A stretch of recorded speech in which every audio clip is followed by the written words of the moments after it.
வானமே அழுவுதுன்னு நினைக்கிறேன்.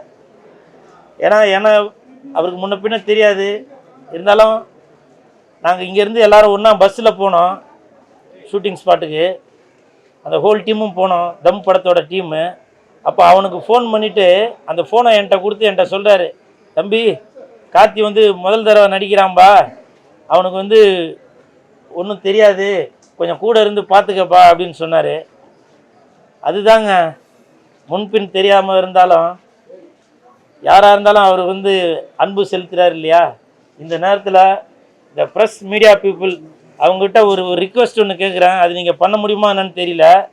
சபேஷ் சாரோட இறுதி சடங்கு அது நடக்கும்போது ஊர்வலமாக போகும்போது நீங்கள் அதை வீடியோவாக எடுத்து அதை டெலிகாஸ்ட் பண்ணிங்கனாக்க தயவு செய்து மாயாண்டி குடும்பத்தார் படத்தில் வர முத்துக்கு முத்தாக சொத்துக்கு சொத்தாக அண்ணன் தம்பி இணைந்து வந்தும் கண்ணுக்குள் கண்ணாக அந்த பாட்டை தயவு செய்து அவரோட இறுதி சடங்கு புறப்படும் போது அந்த பாட்டை ஒளிபரப்பணும்னு சபேஷ் சாரோட இசை ரசிகர்களை ஒருவனாக நான் கேட்குறேங்க.